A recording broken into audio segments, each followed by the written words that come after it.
Today, one of the biggest personality, one of the most inspiring personality is going to join us. And I would like to share one thing with you. Uh, when we do something, when we work for our dreams, there are many barriers comes in front of us. Sometimes in terms of time, sometimes in terms of money, sometimes in terms of technology, sometimes in terms of people. But uh, if you believe the same, that the barriers comes in front of you when you work hard, then that things need to be changed, because the real barriers is ourself who are stopping us to reach to the goal. And today, one of the most inspiring personality of is going to join our life, Miss Priya. She is the Miss Wheelchair, inspiring thousands of people and helping thousands of people to do well in their life. She is going to join with us soon. Hello, ma'am. Thank you for joining our live. Hi, good evening to everyone. Thank you for Good evening. inviting me here. It's my pleasure that I'm talking to you, and I can say you are the most inspiring lady of India, because the things That's an which honor. you have done, and there was a time when you have nothing with you, and now you are inspiring thousands of people and you are helping thousands of people. Thank you, ma'am, for joining us. You are most welcome. It's a pleasure to be here today. I feel Okay. it is going to be a great conversation today. Sure, ma'am. Ma'am, everyone know you who are in our life, but still, would you like to tell them what you are currently doing and what you are? Yeah. At present, I'm a practicing psychologist. I'm a winner of Miss Wheelchair India 2015. I'm a brand ambassador of Miss Wheelchair World 2017. And I'm a brand ambassador of Foxeye, Save Girl, Child, Women Empowerment. Besides that, I'm a motivational speaker. I have had two TEDx speeches till date. Besides that, I am a fine artist, content writer, and a YouTuber. So I'm doing several things at present. Okay, ma'am, you are suffering from one disease called lupus. And Yeah. when did you come to know that you are suffering from that disease?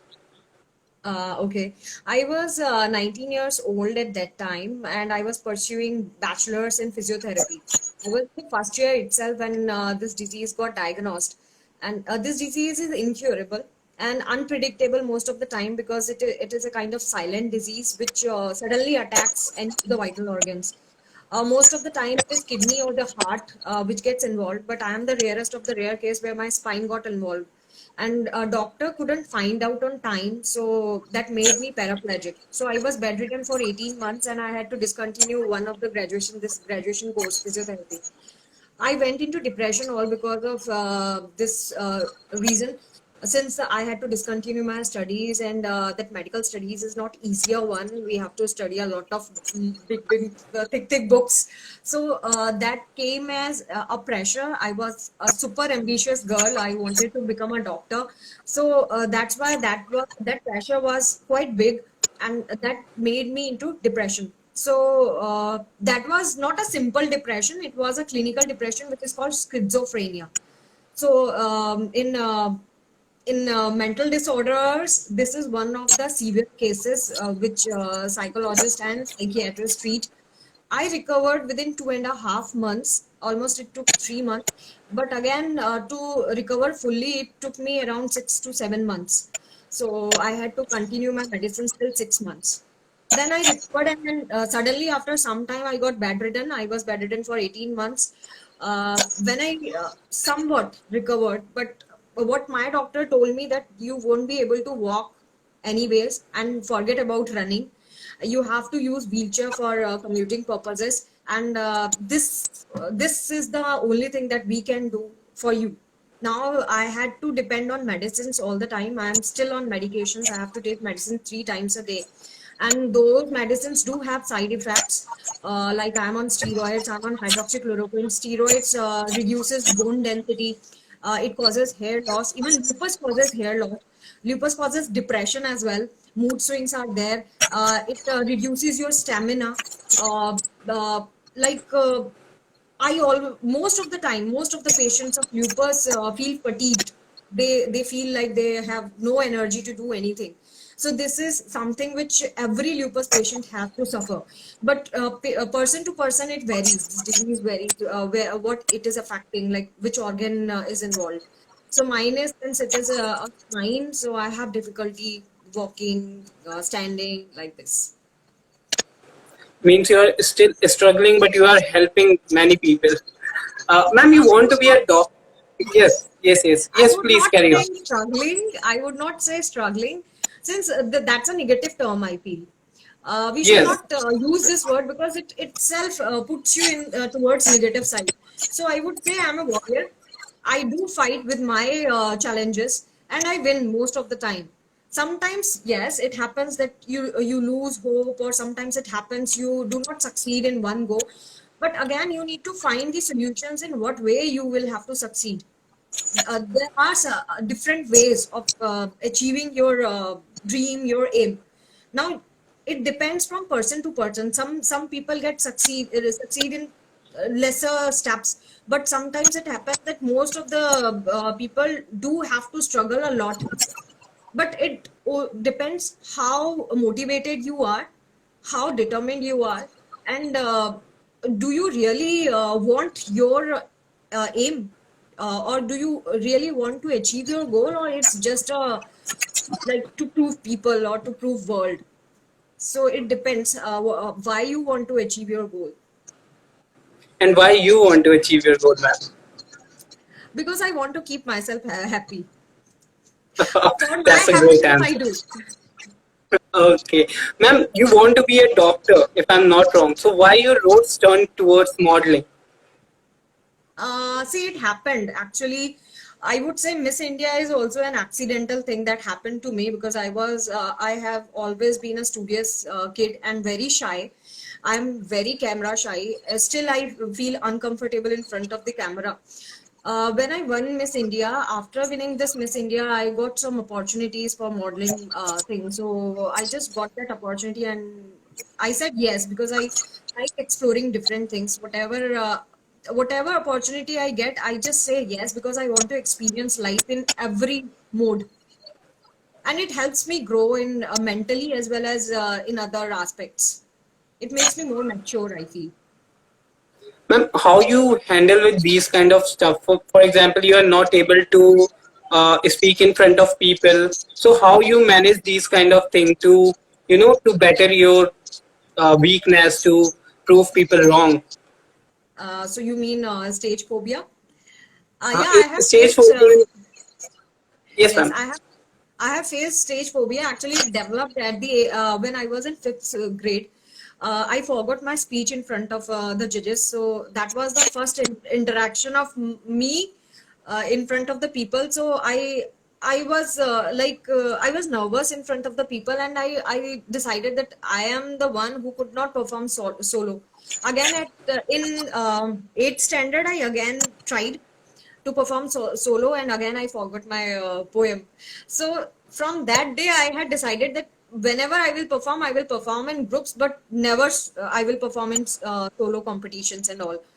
uh, when this happened, this disease happened, I had to stay at home around 8 to 10 years. I have lost a lot many years recovering. So that was something which is pushing me all the time, that I have to do something with my life. I don't want this kind of life, staying at home and crying and grieving all the time. Why this happened to me? Why I am why others are successful and I'm not anywhere? So this thought was just pushing me that I should do something. So I did BCA, I did MCA. I topped in both the courses in my regional center. And after finishing MCA, I finished my MCA in June 2014. Till that time, I was at home. I was studying. I was teaching students. I was taking care of my education. I was funding my education by teaching students. Uh, Everything was fine. I used to do painting, a lot of painting. I sold my paintings. But one thing was pinging me. I am still inside my home. I have to get out from the house somehow. So this opportunity came, Miss India happened, and I won that competition again. That was a challenging one, since I had 2, 3 issues. I was overweight. I had stage phobia. I do not know how to put makeup, and I was very poor in that because when somebody has got this kind of diseases, and they have like I have a lot of scars like this, and my whole of the legs are filled with big scars. So that was something which was pinging me that I am not eligible for Miss India contest since my body has lot many scars and I was fat also. Again, since I had done one diploma course in nutrition, so that education helped me to reduce my weight. So I reduced my weight from 60 kg to 48 kg in 6 months. My activity was sedentary. I couldn't even walk. So this was something which helped me to reduce my weight. I worked on my weight, my stage phobia issue also. Uh, what I did was I worked on I saw YouTube videos, I researched on how to face people, how to speak in front of the people, and it helped. Next thing was makeup stuff. Again, so I learned through YouTube channels. So these three, when I worked upon and I succeeded, then I performed in Miss India contest and I won that contest on 5th of December 2015. Yes, you really done well in that competition and you won that. And after that, you also represented India in the international level as well. Ma'am, you were in the hospital for more than 4.5 months, if I'm not wrong. And Yes. you are seeing yourself that you are going away from your dreams at that particular time. So, how you handle that stuff?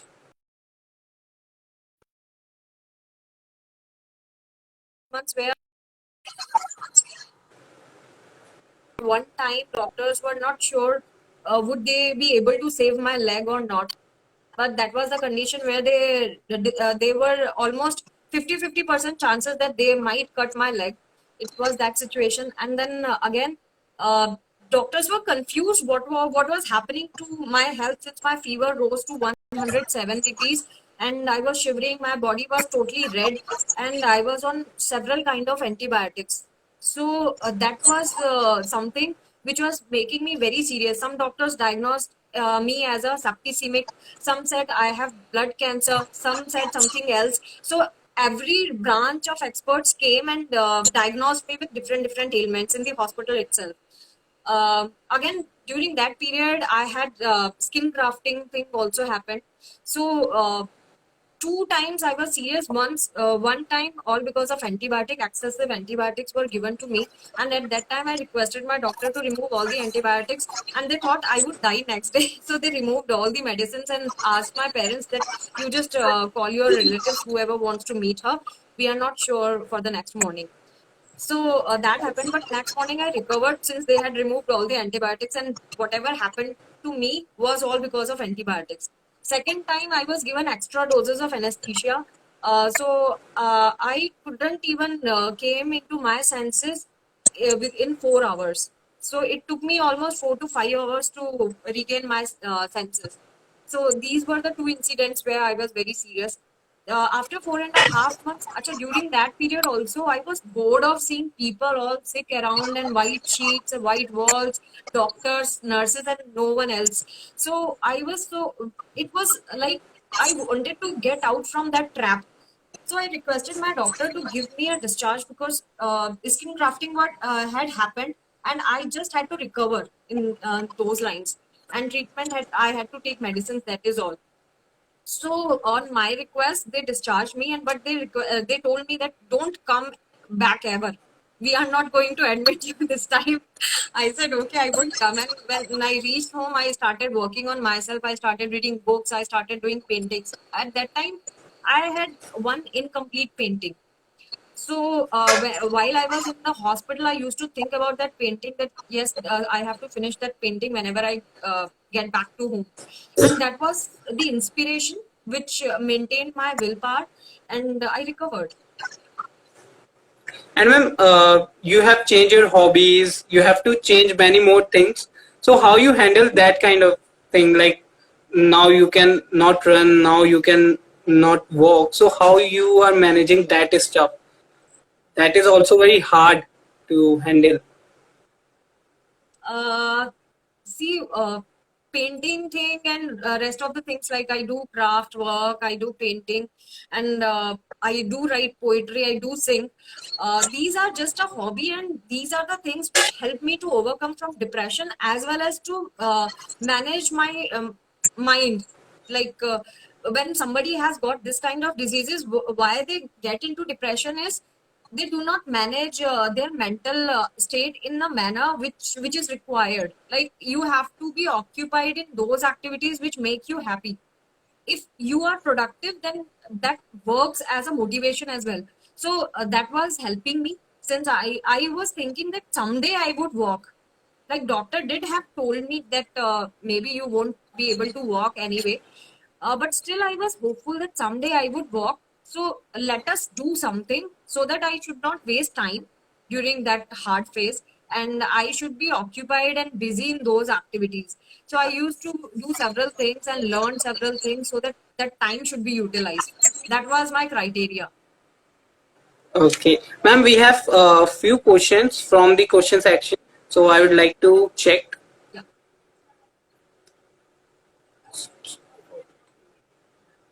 So ma'am we have one question that ma'am क्या उस समय doctor को इसका इलाज नहीं पता था? इस क्वेश्चन फ्रॉम उत्कर्ष. यस, मेरी जो बीमारी है वो काफी रेयर है। बहुत सारे डॉक्टर्स को बिल्कुल नहीं आइडिया होता इस चीज का। उनको ये पता है कि ऑटो इम्यून डिजीज है। ऑटो इम्यून डिजीज एक ऐसी बीमारी होती है जिसमें आपका इम्यून सिस्टम आपका दुश्मन हो जाता है, आपके बॉडी को नहीं पहचान पाता। इट इज सिमिलर लाइक आपके देश की जो फौज है वो भारत अपनी देश की जनता पे अटैक करने लगे। ये वैसा ही सिनेरियो है कि हमारी फौज जो हमें बचाने के लिए होती है, अगर हमारी जनता पे अटैक करने लगे तो कैसा कैसा होगा पूरा scenario. Same is with my body. मेरा जो इम्यून सिस्टम है वो मेरा दुश्मन है, मुझे नहीं पहचानता, तो इसीलिए मेरे ही शरीर पर अटैक करता है। तो ये ऐसी चीज है जो डॉक्टर्स को भी नहीं पता होता कि कैसे हैंडल करना। अब तो मेडिकल साइंस बहुत प्रोग्रेस हो गई है, तो अब तो बहुत कुछ पता है, बट जिस वक्त मुझे ये हुआ था उस टाइम बहुत चीजें नहीं पता थी। एंड सेकेंडली, ये बीमारी कहाँ अटैक कर रही है, वो बहुत साइलेंट वे में अटैक करती है, तो इसीलिए पता नहीं चलता कि कौन सा ऑर्गन इन्वॉल्व हो रहा है अगर आपने सारी होल बॉडी के टेस्ट प्रॉपरली नहीं किए हैं। तो क्योंकि इस बीमारी में जनरली जो केसेस डॉक्टर ने उस वक्त देखे थे वो किडनी और हार्ट के देखे थे, उनको बिल्कुल आइडिया नहीं था कि मेरी स्पाइन जाएगी। और इसी बीच वो बीमारी ने इतना ज्यादा डैमेज कर दिया मेरी स्पाइन को कि वो इरिवर्सिबल चेंजेस थे जो कभी ठीक नहीं हो सकते। तो दैट इज वाई मैं सफरर बन गई। और अदरवाइज ल्यूपस के पेशेंट नॉर्मल लाइफ जीते हैं, नॉर्मली चलते फिरते हैं, काम कर सकते हैं, जॉब कर सकते हैं, सब कर सकते हैं। कुछ चीजें कॉमन होती है, लाइक सन सेंसिटिविटी कॉमन होती है, फटीग होना बहुत कॉमन होता है, देन मूड स्विंग्स बहुत कॉमन होते हैं। तो ये चीजें तो सब में देखने के लिए मिलेगी। जॉइंट पेन बहुत कॉमन होता है, तो मेरी फिंगर्स में भी, मतलब मैं ओवर एक्सर्शन नहीं कर सकती, मेरी फिंगर्स में पेन होना शुरू हो जाता है, एक हेडेक शुरू हो जाता है। बहुत सारी चीजें हैं जो छोटी छोटी हैं, सुन के लगता है अरे इतनी सी तो बात है, बट जो सफरर होता है उसको पता होता है, जो डेली बेसिस पे इस चीज को फेस कर रहा है, it it builds up frustration, stress, tension, बहुत सारी चीजें हो जाती हैं। एग्जैक्टली. ओके मैम, कुछ क्वेश्चंस हैं, सॉरी मैं या उसको नहीं या नो कुछ इश्यूज, पूछना टेक चाहूंगा योर टाइम। लाइफ पे. नो मैम, कुछ ऐसे क्वेश्चंस हैं जो कि मुझे लगता है कि वो सही नहीं है और मुझे लाइफ पे नहीं पूछना चाहिए, सो उनसे नहीं, मैं आप पूछिए, रिक्वेस्ट करता बिल्कुल हूँ पूछिए, कि. No issues, no issues, I okay. Am open to all the questions. And ma'am, next question is कि आपने उन लोगों के लिए क्या किया जो कि सेम प्रॉब्लम फेस कर रहे थे? या मेरा एक व्हाट्सएप ग्रुप है ल्यूपस वॉरियर्स करके। अभी रिसेंटली मैंने उसका पेज भी बनाया है, क्योंकि हम अब चाह रहे थे नेक्स्ट स्टेप में, मेरा जो ग्रुप है व्हाट्सएप ग्रुप, उसमें मैंने कुछ डॉक्टर्स ऐड किए हुए हैं, बहुत सारे पेशेंट्स हैं।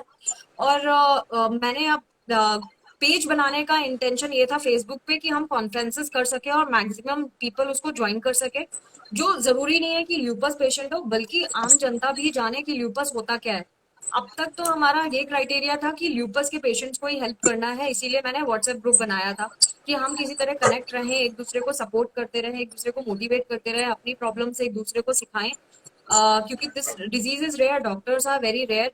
सो बहुत बहुत एरियाज में तो डॉक्टर्स अवेलेबल भी नहीं होते, तो उन पेशेंट की भी हम हेल्प कर सके। इवन मैं टेलीफोनिक काउंसलिंग भी करती हूँ free of cost lupus patients की। सो अब पेज बनाने का इंटेंशन ये है कि हम डॉक्टर्स को इनवाइट करेंगे, डॉक्टर्स के साथ डिस्कस करेंगे कि कैसे इस डिजीज को हैंडल किया जाए और क्या क्या इलाज हो सकता है, सो दैट ऐसे लोग जो अफोर्ड नहीं कर सकते इसका ट्रीटमेंट, उनको भी हेल्प हो सके। Great. And ma'am, what you do for daily motivation?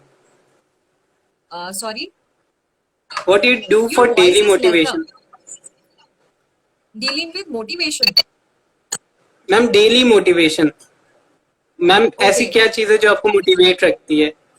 okay.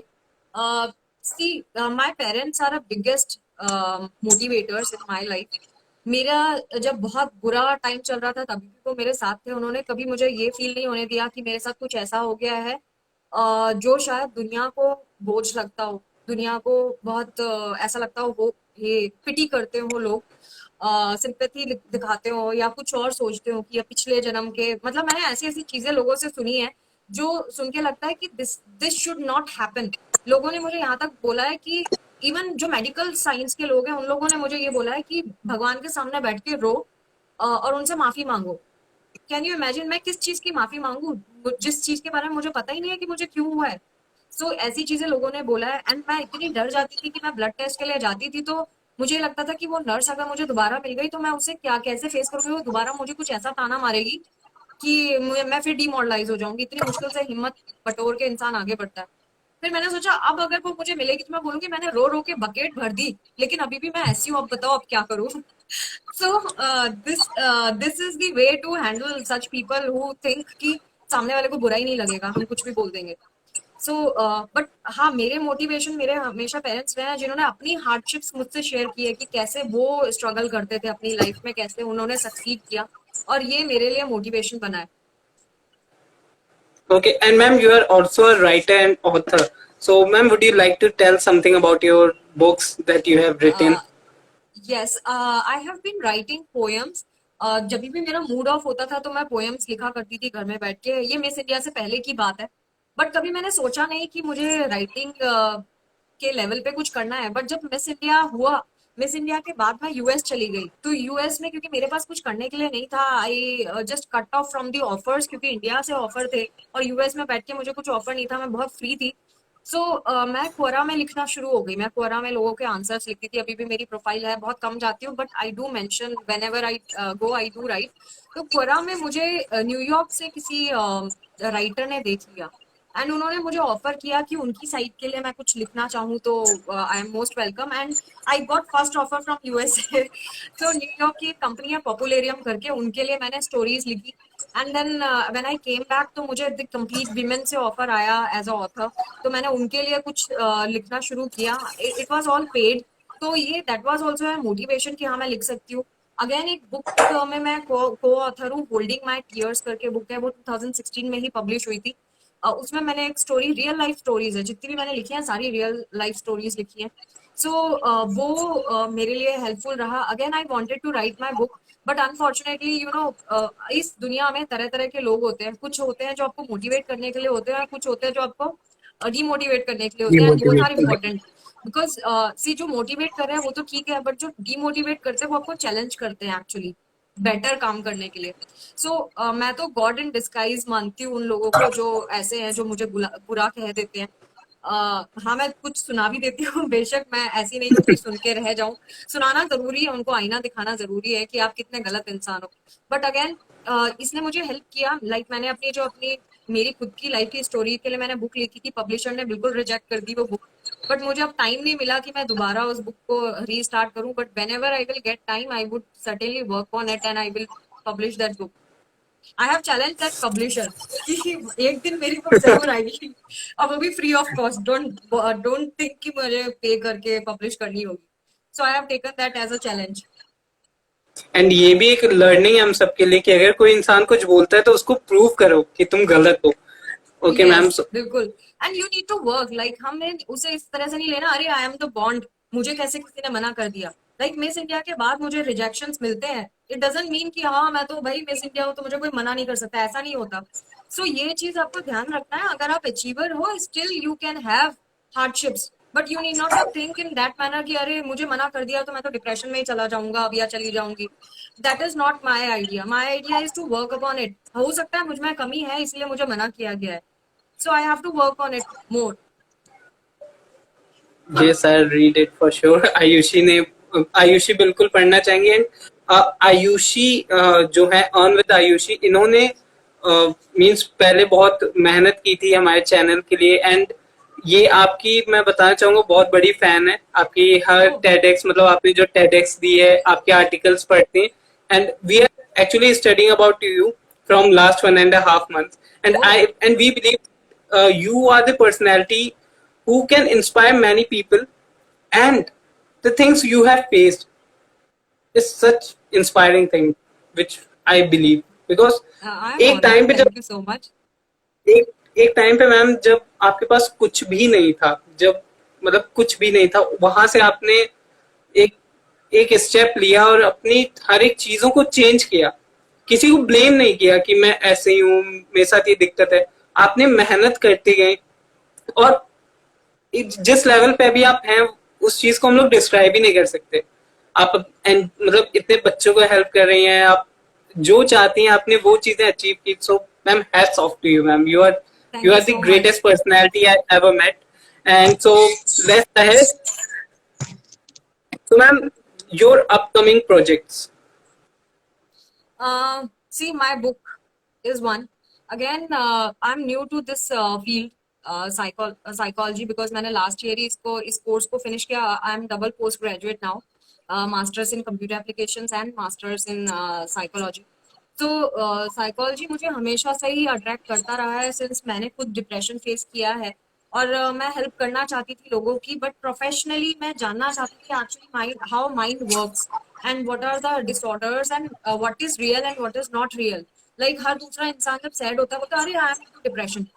Depression that is not depression. अगर आपके साथ कुछ बुरा हो गया, आप 2-4 दिन सैड हो गए, it is not depression. Depression की एक पर्टिकुलर डेफिनेशन होती है। तो हर दूसरा इंसान आके अगर आपको ये बोल दे कि मुझे डिप्रेशन है, तो that is not correct. So this is very important to understand what is actually a depression. So that was the main idea why I went into this field. Since I'm a motivation speaker, so that also helps. So मेरा main future projects में एक तो ये है कि मैं अपना खुद का क्लिनिक खोलना चाहती हूँ। सेकेंडली मेरा चैनल है, उसको मैं थोड़ा और आगे बढ़ाना चाहती हूँ, यूट्यूब चैनल मेरा। बुक तो है ही। लेट अस सी, अगर सी, I do not belong to a very rich family. I belong to a very humble family. I wanted to open an NGO, non-governmental organization, where I could help people who are wheelchair users, who feel that they cannot do anything in their lives. So उनके लिए मैं कुछ करना चाहती हूँ। अभी भी अपने देश में जो स्पेशली एबल लोग हैं, उनकी हालत बहुत बहुत बुरी है। Not because of themselves, but all because our country is not accessible. मैं बहुत सारे इंस्टीट्यूशंस में जाती हूँ एज अ मोटिवेशनल स्पीकर, चाहे बड़े बड़े नाम क्यों ना हो, बट अगर वहां पहुंच के जब मैंने देखा है तो स्टेजेस में रैंप नहीं बनाए जाते। गेस्ट मुझे बुलाया जाता है, उन्हें पता होता है मैं व्हीलचेयर यूजर हूँ, अगेन वहां रैंप नहीं होते। क्यों? ये मेरी बेइज्जती नहीं है, मेरी इंसल्ट नहीं है। आप मुझे गेस्ट बना के बुला रहे हो, रैंप तक नहीं बनाया, और आप चाहते हो कि मेरी व्हीलचेयर उठा के ऐसे ऊपर चढ़ा दोगे। क्या अगर मैं गिर गई, मेरा फ्रैक्चर हो गया, who would be responsible for that? But वो तो चलो सेकंड चीज है, लेकिन आप मुझे रेस्पेक्ट दे ही नहीं रहे at first place, if you are not allowing me to there on the stage. आप मुझे गेस्ट बुलाते हो, लेकिन आप स्टेज के नीचे खड़ा होकर मुझे अवार्ड दे देते हो या स्वागत कर देते हो। ये तो बहुत बेइज्जती की बात है। ये तो चलो ठीक है, अचीवर्स ही व्हीलचेयर यूजर्स में बहुत कम होते हैं, बट एक आम बच्चे की बात करें जो पढ़ना चाहता है, वो सिंपली इसलिए नहीं पढ़ पाता बिकॉज कॉलेजेस, एजुकेशनल इंस्टीट्यूशंस होते ही नहीं है एक्सेसिबल। और ये गांव गांव तक होना जरूरी है, क्योंकि गांव का बच्चा क्या डिसेबल नहीं होता? क्या उसकी एग्जिस्टेंस नहीं होती? अगर वो पढ़ लेगा तो वो इंडिपेंडेंट होगा, वो अपने से कमा पाएगा, कुछ कर पाएगा अपनी लाइफ में। आप अगर उसको कुछ दोगे नहीं, अपॉर्चुनिटी नहीं दोगे, तो वो क्या करेगा? वो डिपेंडेंट ही तो रहेगा। फिर आप उसे बोलोगे कि बोझ है। हमारे देश में पढ़े लिखे लोगों की सोच इतनी बुरी है। मतलब मैं एजुकेटेड सिनेरियो में भी बात करूं, डॉक्टर्स तक को नहीं पता एक्सेसिबिलिटी होती क्या है। वो सोचते हैं रैंप होना इज एक्सेसिबिलिटी। नो, रैंप होना सिंपली 1% एक्सेसिबिलिटी है। टॉयलेट्स एक्सेसिबल नहीं होते। टॉयलेट्स के जो दरवाजे, वो लिखा होता है ऊपर, टैग लगा होता है, वो जो हमारा जो आइकन होता है, उसका टैग लगा होता है कि स्पेशली एबल्ड के लिए बना है। जब आप डोर खोलते हो पता चलता है डोर के अंदर, तो डोर से तो आपकी व्हीलचेयर ही पास नहीं हो रही। तो what do you want us, कि हम व्हीलचेयर से कूद के नीचे रेंगते हुए टॉयलेट यूज करेंगे? What do you want us to do? So ऐसी बेइज्जती मारी जाती है। अगेन मैं एयरपोर्ट की बात बताऊं आपको, मैं एयरपोर्ट में जाती हूँ तो जो स्पेशली एबल्स की टॉयलेट जरूर एक्सेसिबल बनाए होते हैं, बट उसके अंदर घुसे कौन होते हैं? सीआरपीएफ के फौजी सो रहे होते हैं अंदर घुस के। Are they disabled? how dare they to enter inside the toilet of a specially abled? What would happen अगर specially abled, specially abled सिर्फ वो नहीं होता जो इंसान चल नहीं पा रहा, उनके साथ और भी दिक्कत होती है, लाइक जिनकी स्पाइन इन्वॉल्व है, वो लोग हैं जिनका बॉवल ब्लैडर कंट्रोल नहीं है, they can not control their urine और पोटी। तो अगर ये कंट्रोल नहीं है और आपने उनके टॉयलेट पे किसी सीआरपीएफ को जवान को बिठा के रखा है अंदर, तो वो क्या कंट्रोल कर पाएगा इतनी देर तक? टॉयलेट कैसे यूज करेगा वो? आप उनके साथ ऐसी ऐसी सिनेरियो में उनको रखना चाहते हो। So this is what is happening to the people with disabilities. इनकी आवाज सुनने वाला भी कोई नहीं है।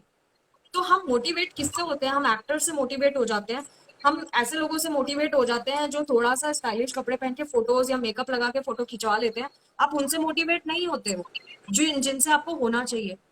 मेरे जैसे लोग, मेरी स्पाइन इन्वॉल्व है, मुझे पता है मेरे साथ कितनी दिक्कतें हैं। मेरे जैसे लोग कहाँ कहाँ कितनी कितनी चीजें स्ट्रगल मार के पहुंचते हैं, और अगर हम कंप्लेन करते हैं ना, तो 4 लोग ऐसे होते हैं जो आके ये बोलते हैं कि हमारी वजह से तो तुम बने हो। This is so bad. आपने देखा ही नहीं हमने कितना स्ट्रगल किया है यहाँ तक पहुंचने के लिए, और हम इस यहाँ तक पहुंचने के बाद भी हम हेल्प करना चाहते हैं। हम ये नहीं चाहते कि हमें पब्लिसिटी मिले या कुछ। मैं कभी ये काम नहीं करती, मैं सिर्फ ये सोचती हूँ कि उन लोगों की हेल्प हो जो वाकई नीडी है, बहुत जरूरी है। बिल्कुल। सो मैं एंड इसलिए मैम, एनजीओ खोलना चाहती हूँ अगर मैं कुछ कर पाऊँ। बट अगेन हमारे देश में जो एनजीओ है ना, वो 3 लाख से ऊपर है, लेकिन काम कुछ नहीं किया। ग्राउंड लेवल पे आप देखो, कुछ काम नहीं किया। जो एनजीओ इसलिए बने हैं जो स्पेशली एबल्स के लिए काम कर सकते हैं, वो भी नहीं कर रहे हैं स्पेशली एबल्स के लिए काम। आप रियल डाटा निकाल के देखो, sufferers are sufferers and they are there only, they haven't achieved anything, they haven't got those services. Exactly ma'am. And ma'am, कुछ चीजें वो केवल पेपर्स ही पे रह गई हैं। फॉर एग्जाम्पल, जो 5 स्टार में भी है कि एक रूम होना चाहिए डिसेबल के लिए, एग्जैक्टली। उसमें वैसी क्वालिटीज होनी चाहिए, और वो मैंने कोई भी 5 स्टार होटल्स में भी नहीं देखी। तो कुछ चीजें हैं जो पेपर ही पे रह गई हैं, वो भी चेंज होनी चाहिए, I guess. See, 5 star 4 star hotels I have visited, I have seen, होते हैं वो एक्सेसिबल होते हैं, वो रूल्स फॉलो करते हैं 5 स्टार एंड 4 स्टार, बट उससे नीचे वाले जो होटल्स होते हैं उसमें ऐसा कुछ रूल इम्प्लीमेंट किया नहीं गया। This is bad. मतलब इसका मतलब क्या हुआ? आप सोचो, अगर 4 स्टार एंड 5 स्टार होटल्स में ये रूल इम्प्लीमेंटेड है, इसका मतलब तो ये है कि जो रिच है उसको तो सब मिलेगा, लेकिन जो पुअर है, जो अफोर्ड ही नहीं कर सकता 4 एंड 5 स्टार होटल, वो क्या करेगा बेचारा? वो कहाँ जाएगा? वो सड़क पे रहेगा, जाके कहाँ रहेगा वो? बल्कि मैं तो ये चाहती हूँ कि जो 5 1 2 एंड 3 स्टार होटल्स है उनको एक्सेसिबल बनाओ, जिसमें एवरीबडी कैन अफोर्ड इट। वो नहीं दिखता। मतलब आप सिर्फ अमीरों के लिए काम कर रहे हो। जो एक मीडियम लेवल का इंसान है वो तो कुछ नहीं, और जो पुअर है उसके लिए तो वो तो एग्जिस्ट ही नहीं करता सरकारी पेपरों में। This is bad. Yes, ma'am, and that thing need to be changed, I believe, Yes, and I that hope needs to be that you changed, will and do even that younger thing. generation should participate in that। जैसे वो campaign करते हैं ना, इसका campaign होना चाहिए। आप देखो, एक स्टेज के बाद हर एक इंसान डिसेबल हो जाता है। हमारे दादा दादी नाना नानी को देखो, उनको सहारे की जरूरत होती है, वो इंडियन टॉयलेट्स तक यूज नहीं कर पाते हैं। सो क्यों नहीं हम सोचते कि everybody has to get disable at one stage? अगर आप पूरा देश एक्सेसिबल बना लोगे तो कितने लोगों का भला हो जाएगा। आजकल की Exactly. डेट में तो बच्चे अपने पेरेंट्स के साथ नहीं रहते, चले जाते हैं विदेश अपने बूढ़े माँ बाप को छोड़ के। वो बेचारे कैसे धीरे धीरे हिल हिल के काम करते हैं, और अगर कोई जगह एक्सेसिबल नहीं है तो they are sufferers. They need to have one attendant to keep them up and down and handle everything. So अगर हम सारी चीजें एक्सेसिबल बना दें तो ये चीजें तो खत्म ही हो जाएंगी, बिल्कुल ही खत्म हो जाएंगी, सफरिंग भी बहुत कम हो जाएंगी। एंड मैम, ये चीजें स्प्रेड भी नहीं हो रही है। मतलब जो ग्रुप्स हैं, जिनको एनजीओज हैं, उनको इस चीज के लिए वर्क करना चाहिए, और जो लोग हैं उनको भी ये चीजें समझनी चाहिए, अगर वो एनजीओज, इंस्टीट्यूट। यस, गवर्नमेंट को थोड़ा सा सीरियस होना चाहिए इस चीज को लेकर। दे शुड रियली चेक कि actually what NGOs are performing, and if they are not performing उनका लाइसेंस कैंसिल करो ना। Why are they there? किस लिए है? क्या क्या परफॉर्मेंस दिया? सिर्फ एनजीओज में मैंने जनरली देखा है क्या करते हैं एनजीओज ना, अवार्ड सेरेमनी कर देते हैं। देखो, हमने इस स्पेशल पेपर को बुला के अवार्ड दिया था। अरे अवार्ड इज नॉट सर्विंग मी। मेरे सिर्फ ड्राइंग रूम में किनारे पे लगा हुआ वो एक मोमेंटो है, nothing else. It has not help me. मुझे कुछ नहीं सिखाया उस मोमेंटो ने, कुछ नहीं सर्व किया। So that is what I want कि आप ना उस मोमेंटो की जगह जाके एक गरीब बच्चे को पढ़ा दो जो स्पेशली एबल्ड है या ऐसे ही गरीब है, उसको कुछ बना दो, इंडिपेंडेंट बना दो। That would help that person. Anti social personalities कैसे डेवलप होती है? एंटी सोशल पर्सनालिटी भी इसी वजह से डेवलप होती है क्योंकि वो गरीबी फेस करते हैं। एंटी सोशल कौन होते हैं? जो क्राइम करते हैं, चोरी करते हैं, मर्डर करते हैं। वो क्यों इस फील्ड में जाते हैं? अपनी मर्जी से जाते हैं? नो। कुछ तो बनते हैं साइकोलॉजिकल डिसऑर्डर की वजह से, बट कुछ मजबूरी में बनते हैं क्योंकि उनका पेट भरने के लिए खाना नहीं होता। उनकी बीमार माँ मर रही होती है, क्या करेंगे? चोरी तो करेंगे। उनकी पढ़ाई लिखाई नहीं होती, उनके पास कुछ होता ही नहीं है कमाने के लिए, क्या करेंगे फिर? सो हम खुद, अपना देश, पूरा देश रेस्पॉन्सिबल है। अगर अभी भी हम जागे नहीं, अगर यंग यंग जनरेशन नहीं जागी ना इस चीज को लेकर, तो ये सफरिंग चलती रहेगी, क्राइम होते रहेंगे हमारे देश Exactly, ma'am. Okay, ma'am, we have again few questions in the question section. Sorry, I am में। not able to take. Okay, ma'am, so आप फिर से मिस वर्ल्ड के लिए जाओगे? नहीं, नहीं, मेरा ये एम नहीं है। मैं मिस वर्ल्ड के लिए गई थी बिकॉज मुझे बहुत अच्छी अपॉर्चुनिटी मिली थी पहली बार अपने देश को रिप्रेजेंट करने की। I am the first one to represent India in Miss Wheelchair World contest. So ये एक बहुत बड़ी अपॉर्चुनिटी थी कि हमारे देश का क्या कल्चर है मैं वहां जाके बता सकूं। बट हर बारी एक ही चीज को करने से कुछ प्रूव नहीं होता। जो मुझे दिखाना था मैं कर आई। मेरी जो रेस्पॉन्सिबिलिटी, मेरी जो ड्यूटी थी, जो मुझे बताना था दूसरे देश के लोगों को, मैंने बता दिया। अब मैं कुछ और करना चाहती हूँ। मैं पूरी दुनिया में स्प्रेड करना चाहती हूँ अच्छी चीजें, हमारा देश का जो रियल कल्चर है। हमारे देश की बहुत बदनामी भी हो जाती है कई बारी, बट वो चीजें, गलत चीजें ही क्यों स्प्रेड होती हैं, सही चीजें क्यों स्प्रेड नहीं होती? जैसे निर्भया कांड हुआ था, निर्भया कांड में ये चीजें बहुत जल्दी पूरे वर्ल्ड में फैल गई, बट कोई अच्छी चीज क्यों नहीं फैलती इतनी जल्दी? वो बहुत इंपॉर्टेंट है कि हम अपने देश की अच्छी चीजें, हमारे देश का कल्चर बताएं कि हमारे देश का कल्चर क्या है। हम इन्फ्लुएंस हो जाते हैं वेस्टर्न कल्चर से, लेकिन हमारे देश का कल्चर तो दबता जा रहा है, जबकि उसमें इतनी अच्छी अच्छी चीजें, अगर आप बुक्स पढ़े, अपने ग्रंथ पढ़े, तो उससे बहुत सारी चीजें मिलेंगी हमें सीखने के लिए। हमारी एजुकेशन में Okay, ये इम्प्लीमेंट होना चाहिए। yes, बिल्कुल. And ma'am, we have one question from Vedant Shukla. Can you या please answer that? Ma'am, it is, I get flashing on the screen. I am not able to read actually. I could see Okay, only Dr. Nitin Saluja has joined, Dr. Ronak okay, Chadha. ma'am. Yeah.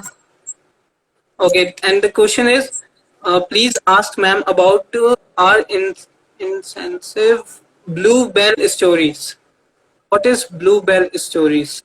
We never I got think chance to ask. Bluebell ने मेरा interview किया था, उसके बारे में शायद वो पूछ रहे हैं। हाँ, मेरे इंटरव्यूज Yes, ma'am. बहुत सारे आए हैं, बट मेरे सिर्फ एक नहीं होते, मेरे बहुत सारी साइट्स में है, बहुत सारे पेजेस में है, तो I do not particularly remember.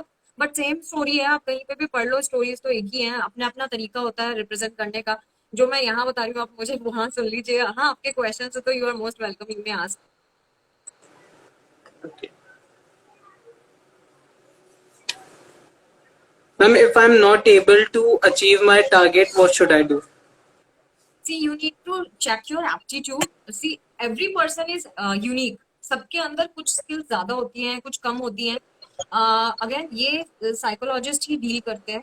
हमारा एप्टीट्यूड होता है, हमारी क्या क्या हमारे अंदर ऐसी स्किल्स है जो ज्यादा अच्छी है। जैसे कि आप देखेंगे स्कूल में जब हम थे, हमारे स्कूल में कुछ बच्चे ऐसे होते हैं जो स्पोर्ट्स में बहुत अच्छे होते हैं, कुछ आर्ट में अच्छे होते हैं, कुछ पढ़ाई में अच्छे होते हैं। तो ये डिफरेंट डिफरेंट स्किल्स होती हैं हमारे ब्रेन में। तो हर एक बच्चा हर एक चीज में अच्छा नहीं हो सकता। So you need to check, आपको आपके एप्टीट्यूड टेस्ट करना होगा, आपको चेक करना होगा आपके अंदर कौन सी ऐसी क्वालिटीज है जो आप में बहुत ज्यादा हाई लेवल पे है, and then you have to work upon that. हम क्या करते हैं जनरली, हमारा मेंटल जो क्राइटेरिया होता है वो ये होता है, अच्छा मेरे दोस्त ने ये किया, मुझे भी वही करना है, मैं भी तो उसी के जैसा हूँ। मतलब वी ऑलवेज कम्पीट। हमें बचपन से सिखाया जाता है, अरे हाँ देखो तुम्हारे अंकल के बच्चे ने ये कर दिया, तुम भी करो ना कुछ। वो देखो कितना नाम कमा रहा है, तुम क्यों नहीं कमा रहे हो? तो ये कंपैरिजन ना हम बचपन से देखते आ रहे हैं, and this is making us on the wrong way, हमें गलत रास्ते में ले जा रहे हैं। तो पहले तो पेरेंटिंग सही होनी चाहिए। बहुत सारे लोगों को पेरेंटिंग नहीं आती, लेकिन सब लोग पेरेंट्स है। Funny thing is that. So parenting भी एक चीज है जो सीखना चाहिए। एंड अगर पेरेंटिंग अच्छी है तो कोई बच्चा इस तरह से कंपैरिजन नहीं करेगा, कोई बच्चा डिप्रेशन में नहीं जाएगा, and every child would be successful. उनको पता ही नहीं होता कि उनके अंदर टैलेंट क्या है, वो गलत रास्ते चल जाते हैं, और जब तक उन्हें पता चलता है तब तक उम्र निकल गई होती है। फिर सेक्रीफाइस के अलावा कुछ नहीं रहता, कॉम्प्रोमाइज के अलावा कुछ नहीं रहता। Okay, ma'am. Sorry to say, but ma'am, we are running out of time, and I got the okay. notification from Instagram. Ma'am, जाते जाते आप हमारी ऑडियंस को, हमारे दोस्तों को कुछ कहना चाहेंगे? फर्स्ट थिंग इज, अभी तो फिलहाल कोरोना टाइम चल रहा है तो बी सेफ। मास्क जरूर लगा, डबल मास्क लगाना है। Social distancing is very important. अगर आप डिप्रेशन फील कर रहे हैं, क्योंकि बहुत सारे लोग मेरे पास आते हैं जिनको इसी बात का एंजाइटी हो रही है कि भाई हम घर में बैठे हुए हैं, हम क्या करें क्या ना करें, तो इसके ऊपर मैं जरूर बोलना चाहूंगी, see you need to take care of your mental health. Covid is something जो डेंजरस तो है, लेकिन इट इज क्यूरेबल। बहुत सारे लोग इस बात से डर रहे हैं कि अरे हम मर गए तो कोविड हो गया हमें और हम नहीं बचे तो। ऐसा नहीं है, डर आपको मार रहा है। 98% रिकवरी चांसेस है, 98% ठीक हो रहे हैं। 1 to 2% है, वो भी वो जा रहे हैं जो बहुत लास्ट स्टेजेस में डॉक्टर को अप्रोच करते हैं। सो प्लीज डिले ना करें, टाइम पे जाएं डॉक्टर के पास और बिल्कुल ठीक हो जाएंगे। Be positive. और अगर कुछ लोग, किसी को कुछ नहीं है लेकिन वो सिर्फ इसीलिए क्योंकि घर में बाउंड है इसीलिए डिप्रेस और सैडनेस फील कर रहे हैं, तो simply you need to be connected. Social distancing बोला है, सेपरेशन नहीं बोला कि दुनिया से अलग हो जाओ, आइसोलेशन में चले जाओ। You can communicate with people, you can talk on video calling कर सकते हैं, फोन पे बात कर सकते हैं, ब्लॉगिंग कर सकते हैं, अपना चैनल बनाइए, क्रिएटिव काम करिए, अपने आप को एक्सप्लोर करिए। बहुत अच्छी अपॉर्चुनिटी है, कोविड ने बहुत अच्छी अपॉर्चुनिटी दी है आपको डिस्कवर करने की। फाइंड योर सेल्फ, आप हो कौन, आपके अंदर क्वालिटीज क्या है, वो ढूंढो। तो मेरा मेन लास्ट मैसेज भी यही है कि अपने आप को ढूंढो यार, बहुत बहुत अच्छी अपॉर्चुनिटीज है। Go ahead, discover your self. सिर्फ ये सोशल मीडिया में है ना, आपको बर्बाद कर देगा सोशल मीडिया। मैं कहती हूँ सोशल मीडिया आप मोटिवेशन के लिए यूज करें, लेकिन गलत डायरेक्शन में जाने के लिए बिल्कुल यूज ना करें। फोटोज क्लिक करना is not your aim. Photo click करके लोग लगाते रहते हैं और सोचते हैं कि भाई इस चीज से हमारे फॉलोअर से कुछ नहीं होता। फॉलोअर आपको कहीं नहीं पहुंचाएंगे। मैं फॉलोअर्स पे बिलीव नहीं करती, मैं बिलीव करती हूँ कि आप अपना सपना ढूंढे, अपने आप को ढूंढे कि आप हो कौन, आप क्या करना चाहते हो लाइफ में, कहाँ पहुंचना चाहते हो, दैट मैटर्स। 4 4 साल बाद कोई नहीं पूछेगा आपके कितने फॉलोअर्स हैं, लेकिन सब ये पूछेंगे कि आपने लाइफ में आपने अपना एम अचीव किया, आपने गोल अचीव किया, आप क्या बने, how you are successful, how you have gained what you wanted. So that is very important. That is Exactly, my ma'am, and message to everyone. exactly, and you are the person who had shown us that followers doesn't matter, the work which people will see. And Yes. thank you, everyone, and thank you, ma'am, for joining Thank our you so much Instagram for live. inviting me. And it was a wonderful session. And thank you so much for attending my session and talking to me. It It's was my an honor. pleasure, ma'am. Thank you It's so my much. pleasure. Thank you, everyone. Thank you, ma'am. I Thank hope you. you Thank you. all Thank are you so safe much. and happy. All take care of yourself. Be safe. All the very best. You too, ma'am. Thank you.